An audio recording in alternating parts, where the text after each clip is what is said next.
어르신들 젊을 때는 자식 키워 노후 든든히 하자라는 말이 당연했지만 지금은 어떻습니까? 자식에게 의지했다가 마음의 상처를 입은 어르신들이 많지 않으신가요? 저는 오늘 충격적인 이야기 하나를 전해드리려 합니다. 영상을 시작 전 아직 구독하지 않으셨다면 구독과 좋아요, 알림 설정 꼭 부탁드립니다. 제주도에서 번듯한 식당을 운영하던 65세 김영호 씨의 이야기입니다. 그는 16년 동안 자녀들의 서울 교육을 위해 모든 것을 희생했습니다. 매달 500만 원씩 송금하고 주말마다 비행기를 타고 가족을 만나러 다녔죠. 그런데 자녀들이 대학을 졸업하고 취업한 후 가족과 함께 살기 위해 서울로 올라갔을 때 무슨 일이 일어났을까요? 충격적이게도 가족들은 그를 낯선 사람처럼 대했습니다. 더 놀라운 사실은 아내가 그의 귀환 전부터 이혼을 준비하고 있었다는 것입니다. 16년간의 희생이 한순간에 물거품이 되었습니다. 여러분, 솔직히 말씀드리겠습니다. 요즘 세상에 자식에게 의지하는 노후는 위험합니다. 국민연금공단 조사에 따르면 65세 이상 노인 중 자녀로부터 정기적인 경제적 지원을 받는 비율이 2008년 30%에서 2020년 16%로 급감했습니다. 자식이 부모를 부양해야 한다는 인식도 크게 줄었습니다. 나는 괜찮겠지라고 생각하시나요? 마음을 단단히 먹으셔야 합니다. 우리 세대는 자식을 위해 모든 것을 바쳤지만 세상은 이미 크게 변했습니다. 하지만 너무 걱정하지 마십시오. 오늘 저는 김영호 씨가 절망에서 일어나 완전히 새로운 인생을 찾아가는 놀라운 이야기를 들려드리겠습니다. 그가 발견한 행복한 노후를 위한 3가지 비결은 우리 모두에게 큰 희망이 될 것입니다. 자, 지금부터 자식에게 의지하지 않고도 당당하고 행복한 노후를 살아가는 방법 함께 알아보시겠습니까? 김영호 씨의 인생은 우리 세대의 전형적인 모습이었습니다. 6.25 전쟁 이후 어려운 시절에 태어나 온갖 고생 끝에 제주도에서 영혼애고기구이라는 식당을 성공시켰습니다. 그의 꿈은 단 하나, 자녀들이 자신처럼 고생하지 않고 좋은 교육을 받는 것이었습니다. 자녀들에게 서울의 명문대 교육을 시키는 것이 제 평생의 꿈이었어요. 그때는 그것이 최고의 부모 노릇이라고 생각했습니다. 김 씨의 회상에는 많은 어르신들의 모습이 담겨 있습니다. 2000년, 그는 큰 결심을 합니다. 아내와 초등학생, 중학생이던 2 자녀를 서울로 보내고 홀로 제주에 남아 사업을 이어가기로 한 것입니다. 처음에는 3년만 견디자 생각했는데 아이들 고등학교, 대학교 입학 계속 미루다 보니 16년이 흘렀습니다.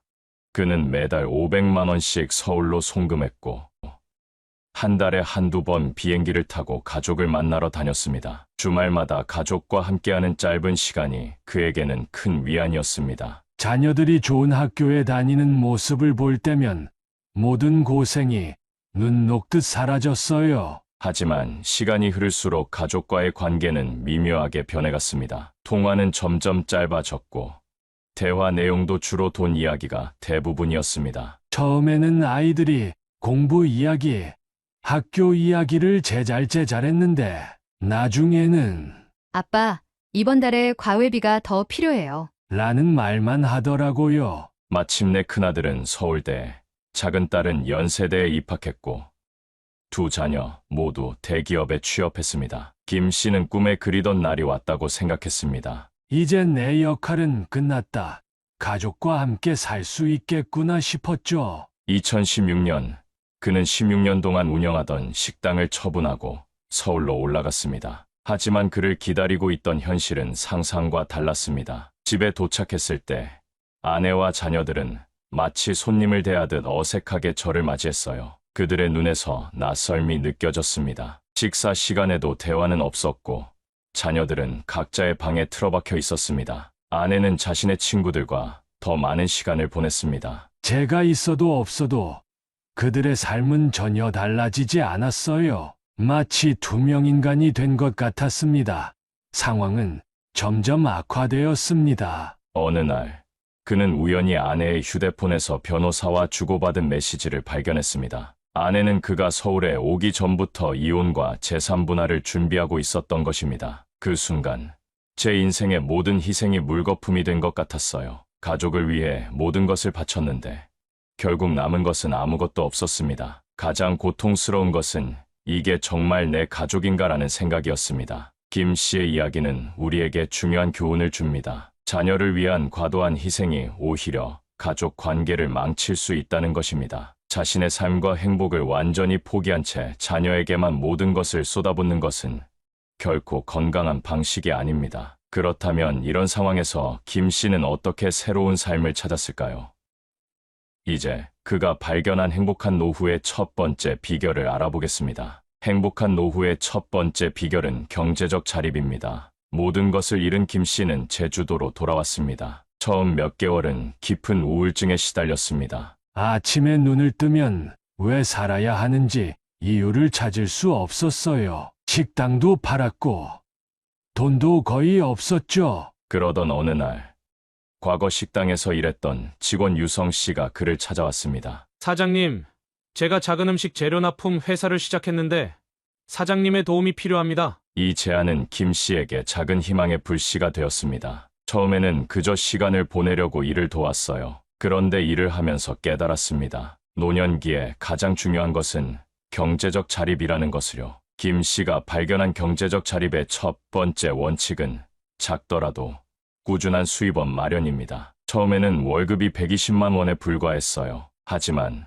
그 돈을 받았을 때의 기쁨이란 제 손으로 번 돈이니까요. 우리 세대는 평생 일만 해왔기에 갑자기 은퇴하면 큰 상실감을 느낍니다. 하지만 나이가 들어도 할 수 있는 일은 많습니다. 김 씨는 말합니다. 요즘 노인 일자리가 많아졌어요. 아파트 경비, 주차 관리, 마트 진열, 택배 분류 같은 일들이 있습니다. 처음에는 자존심이 상할 수 있지만 이를 통해 얻는 보람은 그 어떤 자존심보다 값집니다. 특히 그는 평생 쌓아온 경험을 활용하라고 조언합니다. 김 씨는 요리 경험을 살려 유성의 회사에서 바비큐 소스를 개발했고 이것이 큰 히트를 쳤습니다. 젊은이들은 경험이 부족합니다. 우리 세대가 평생 쌓아온 지혜와 노하우는 값진 자산입니다. 경제적 자립의 두 번째 원칙은 지출 관리와 자산 보호입니다. 노년기에는 수입보다 지출 관리가 더 중요합니다.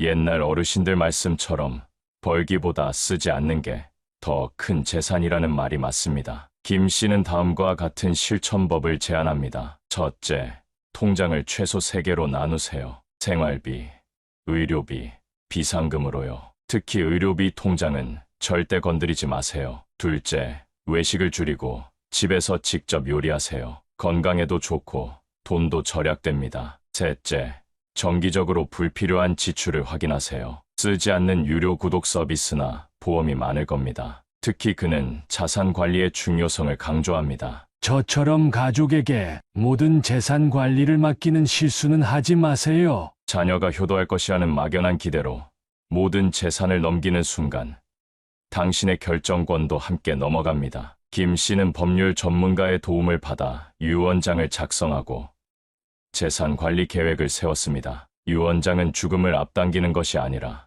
남은 삶을 더 자유롭게 살기 위한 도구입니다. 그가 강조하는 경제적 자립의 마지막 원칙은 평생 배움의 자세입니다. 여러분, 시장에 가면 물건 값이 얼마인지 바로 알 수 있지요.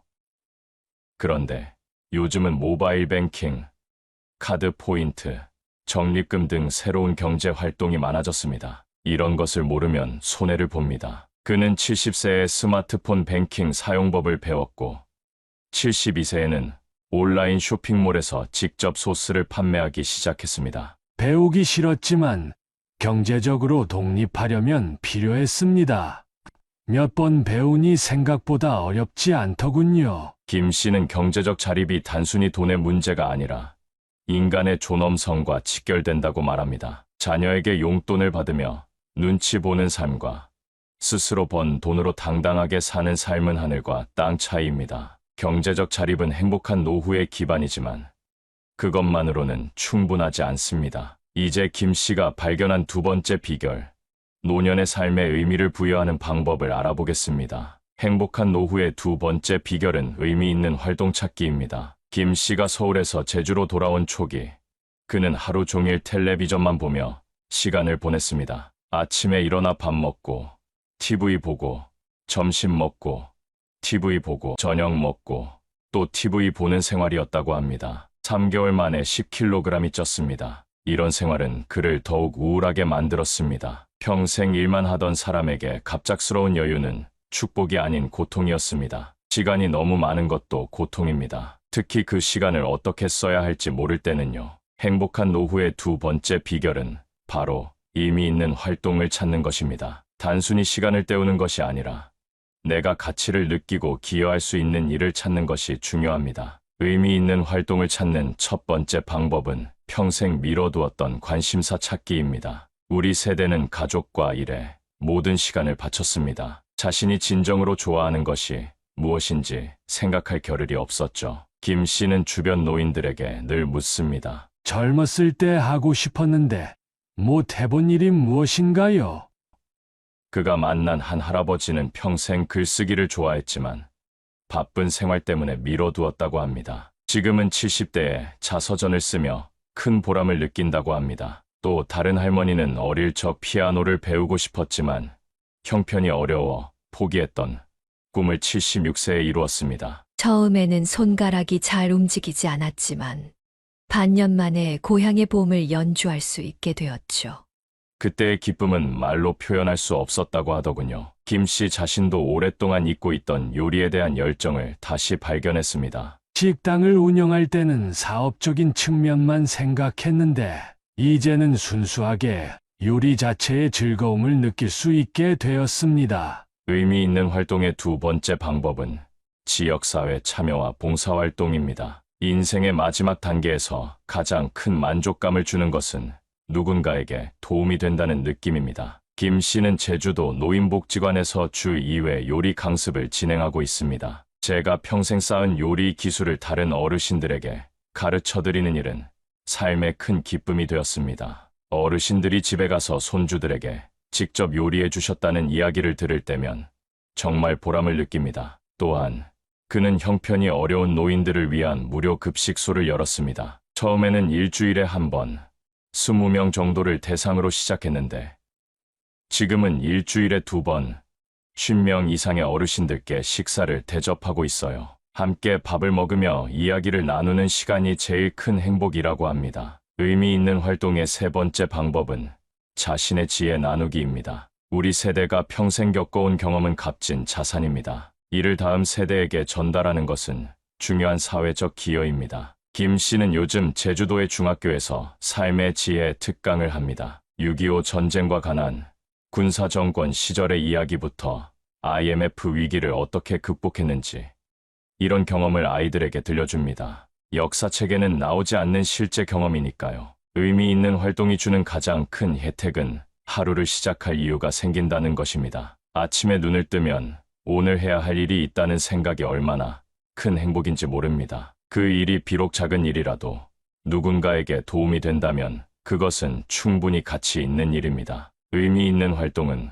건강에도 직접적인 영향을 미칩니다. 김 씨는 활동을 시작한 후 고혈압이 정상 수치로 돌아왔고 당뇨약 복용량도 줄였습니다. 몸을 움직이고 사람들과 만나는 것 자체가 최고의 약입니다. 집에만 있으면 온몸이 굳고 정신도 무뎌집니다. 하지만 경제적 자립과 의미 있는 활동만으로 행복한 노후가 완성될까요? 김 씨가 발견한 세 번째 비결. 가장 중요하지만 종종 간과되는 요소는 무엇일까요? 이어서 알아보겠습니다. 행복한 노후의 세 번째 비결은 진정한 인간관계 구축하기입니다. 사람은 사람 속에서 살아야 합니다. 노년의 가장 큰 적은 고독입니다. 김 씨의 이 말은 노년기 삶의 핵심을 짚고 있습니다. 한국노인인력개발원의 조사에 따르면 65세 이상 노인의 가장 큰 어려움으로 경제적 문제 다음으로 외로움이 꼽혔습니다. 특히 배우자와 사별하거나 자녀와 멀리 떨어져 사는 노인들에게 이 문제는 더욱 심각합니다. 행복한 노후의 세 번째 비결은 진정한 인간관계 구축입니다. 김 씨는 이렇게 말합니다. 가족만이 전부라고 생각했던 제 믿음이 깨졌을 때 정말 무너질 것 같았어요. 하지만 그때 깨달았습니다. 인간관계는 혈연에만 국한되지 않는다는 것을요. 진정한 인간관계를 구축하기 위한 첫 번째 방법은 가족에 대한 기대 조정입니다. 자녀들이 효도할 것이라는 막연한 기대는 오히려 관계를 해칠 수 있습니다. 자녀도 독립된 인격체로 존중하고 적절한 거리를 유지하는 것이 중요합니다. 김 씨는 서울에 있는 자녀들과 화해한 후에도 이전과 달리 적절한 거리를 유지하며 관계를 이어가고 있습니다. 이제는 돈이나 물질적인 도움을 기대하지 않습니다. 한 달에 한 번 전화로 안부를 묻고 명절에만 만나는 관계가 되었지만 오히려 관계의 질은 좋아졌습니다. 그는 이렇게 조언합니다. 자녀에게 너무 많은 것을 바라지 마세요. 그들도 자신의 가정과 직장에서 힘든 시간을 보내고 있습니다. 감사하는 마음으로 만날 때만 만나고 그 시간을 진심으로 즐기세요. 진정한 인간관계의 두 번째 방법은 또래 커뮤니티의 참여입니다. 비슷한 나이와 경험을 가진 사람들과의 교류는 특별한 위로가 됩니다. 서로의 고민을 이해하고 공감할 수 있기 때문이죠. 김 씨는 제주도 내 건강한 노년 모임에서 정기적으로 활동하며 함께 운동하고 여행하는 친구들을 만들었습니다. 우리 모임은 일주일에 3번 아침 걷기를 함께 합니다. 그리고 한 달에 한 번은 제주도 내 명소로 당일 여행을 떠나죠. 함께 걷고 밥 먹고 이야기하는 시간이 얼마나 소중한지 모릅니다. 특히 그는 남성 노인들의 사회적 고립 문제를 지적합니다. 여성 어르신들은 비교적 사교적인 편이지만 남성 어르신들은 은퇴 후 사회적 관계가 급격히 줄어듭니다. 의도적으로 새로운 모임을 찾고 참여하는 노력이 필요합니다. 그가 시작한 남자들의 부엌 모임은 요리를 배우며 자연스럽게 우정을 쌓는 장이 되었습니다. 남자들은 대화가 서툴러요. 하지만 함께 요리하면서 자연스럽게 대화가 시작됩니다. 처음에는 어색했지만 지금은 서로의 건강 문제부터 가족 이야기까지 털어놓는 사이가 되었습니다. 진정한 인간관계의 세 번째 방법은 세대 간 교류 확대입니다. 젊은 세대와의 소통은 우리에게 활력을 주고 세상과의 연결감을 유지시켜 줍니다. 김 씨는 제주도 대학의 인생 멘토링 프로그램에 참여해 20대 청년들과 정기적으로 만남을 갖습니다. 처음에는 세대 차이가 너무 크지 않을까 걱정했는데 대화해보니 오히려 젊은이들이 우리의 경험에 큰 관심을 보이더군요. 이러한 세대 간 교류는 노인들의 정신적 건강에 매우 중요합니다. 젊은이들과 대화하면 세상이 어떻게 변하고 있는지 이해할 수 있고 자신의 경험이 여전히 가치 있다는 것을 느낄 수 있습니다. 진정한 인간관계에서 가장 중요한 것은 진정성입니다. 의무감이나 형식적인 만남은 오래 지속되지 않습니다. 진심으로 상대방에게 관심을 갖고 서로의 이야기에 귀 기울이는 것이 중요합니다. 김 씨는 이제 혼자가 아닙니다. 지금의 제 삶은 예전보다 더 다양한 사람들로 가득 차 있습니다. 혈연이 아니어도 진심 어린 마음으로 맺어진 인연은 그 어떤 가족보다 든든한 지지대가 됩니다. 행복한 노후를 위한 3가지 비결, 경제적 자립, 의미 있는 활동, 진정한 인간관계. 이 3가지를 실천한 김 씨의 현재 모습은 어떨까요? 이제 그의 놀라운 변화와 구체적인 실천 방법에 대해 알아보겠습니다. 지금 당장 시작할 수 있는 행복한 노후 준비 방법을 알려드리겠습니다. 많은 분들이 이제 늦었다고 생각하시지만 그것은 큰 오해입니다. 언제 시작하든 첫걸음을 떼는 것이 중요합니다. 김 씨의 이 말은 많은 노인들에게 용기를 줍니다. 행복한 노후를 위한 첫 번째 실천 방법은 건강 관리의 일상화입니다. 건강은 모든 활동의 기본입니다. 매일 30분 걷기, 규칙적인 식사, 충분한 수면을 생활화하세요. 김 씨는 매일 아침 해변을 따라 5km를 걷는 것을 습관화했습니다. 처음에는 2km도 힘들었어요.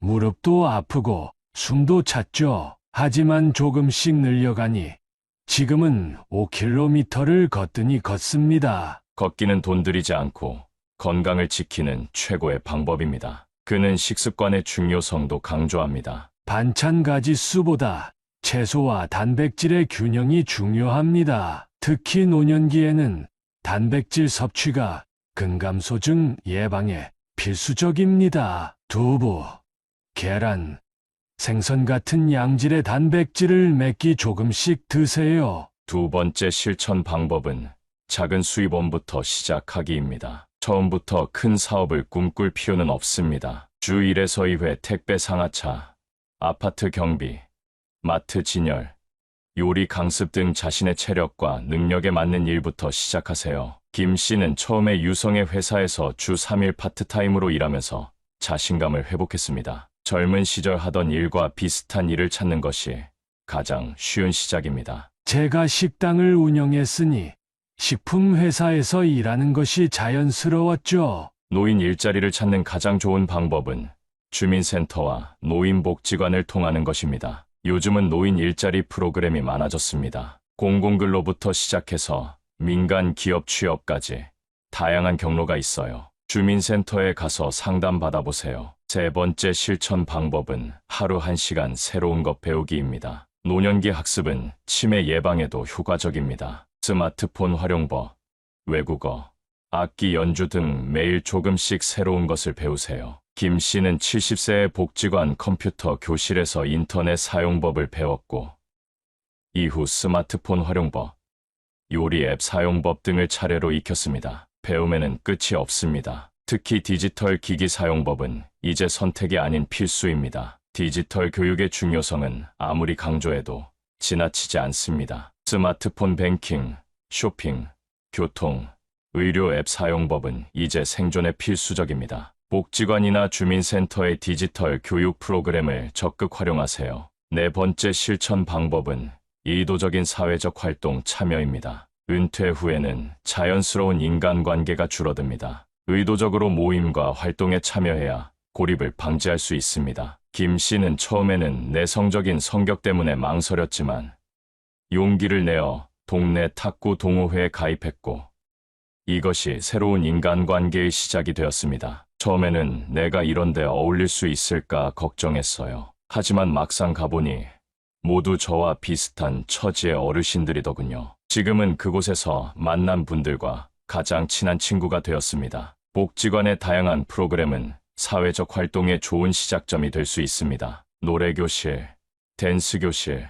한글교실, 미술교실 등 관심 있는 활동을 찾아보세요. 처음에는 배우는 것이 목적이지만 결국 그곳에서 만나는 사람들이 더 큰 선물이 됩니다. 다섯 번째 실천 방법은 지출 관리와 미래 계획입니다. 노년기에는 수입보다 지출 관리가 더 중요합니다. 불필요한 소비를 줄이고 건강한 생활 습관으로 의료비를 절약하는 것이 큰 차이를 만듭니다. 김 씨는 매달 지출 내역을 꼼꼼히 기록하며 계절마다 필요 없는 물건을 정리해 미니멀한 생활을 유지하고 있습니다. 우리 세대는 물건을 모으는 습관이 있어요. 하지만 진짜 필요한 것은 얼마 없습니다. 물건을 줄이면 마음도 편해지고 지출도 줄어듭니다. 마지막으로 가장 중요한 실천 방법은 감사하는 마음 갖기입니다. 매일 아침 눈을 뜨면 오늘 하루 더 살게 해주셔서 감사합니다라고 말합니다. 감사하는 마음은 모든 행복의 시작입니다. 김 씨는 매일 저녁 일기를 쓰며 하루 동안 감사한 일 3가지를 기록합니다. 처음에는 감사한 일을 찾기 어려웠어요. 하지만 의식적으로 찾다 보니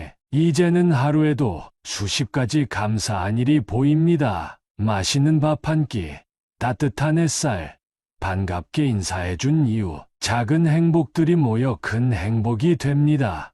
이러한 실천 방법들은 단순해 보이지만 꾸준히 실천했을 때 놀라운 변화를 가져옵니다. 김 씨는 이 모든 변화의 핵심은 주도적 태도라고 강조합니다. 누가 도와줄 때까지 기다리지 마세요. 내 인생의 주인공은 바로 나 자신입니다. 김 씨의 이야기를 통해 우리는 노년기가 단순한 인생의 황혼이 아니라 새로운 가능성의 시작점이 될 수 있음을 배웠습니다. 이제 우리 모두 자신의 삶의 주인공이 되어 진정으로 행복한 노후를 맞이할 준비를 시작해봅시다. 오늘 우리는 자식들에게 의지하지 않는 65세 아버지의 이야기를 통해 행복한 노후를 위한 3가지 중요한 비결을 알아보았습니다. 경제적 자립, 의미 있는 활동 찾기, 그리고 진정한 인간관계 구축이 바로 그것입니다. 김영호 씨의 이야기는 우리에게 큰 교훈을 줍니다. 자녀를 위해 모든 것을 희생하는 것이 항상 최선의 선택은 아니며 노년기에도 새로운 시작과 변화가 가능하다는 사실을 말입니다. 행복한 노후의 핵심은 결국 내 삶의 주인공 되기입니다. 자식이나 배우자, 사회적 기대에 맞춰 살기보다는 자신이 진정으로 원하는 삶을 선택하고 실천하는 것이 중요합니다. 자식에게 의지하지 않는다는 것은 자식과의 관계를 끊는다는 의미가 아닙니다. 오히려 건강한 거리를 유지하며 서로 독립된 인격체로 존중할 때 더 깊은 유대감이 형성됩니다. 자립은 고립이 아니라 더 넓은 세상과의 연결을 의미합니다. 여러분도 지금 당장 작은 것부터 시작해보세요. 하루에 30분 걷기, 관심 있는 분야 배우기, 지역 모임 참여하기 등 작은 변화가 모여 큰 차이를 만듭니다. 이 영상이 여러분에게 도움이 되었다면 좋아요와 구독, 그리고 알림 설정 부탁드립니다. 또한 여러분의 경험이나 생각을 댓글로 남겨주시면 함께 이야기 나누고 싶습니다. 끝까지 시청해주셔서 감사합니다. 구독자 여러분의 황금빛 인생을 응원하겠습니다. 행복한 하루 되세요. 감사합니다.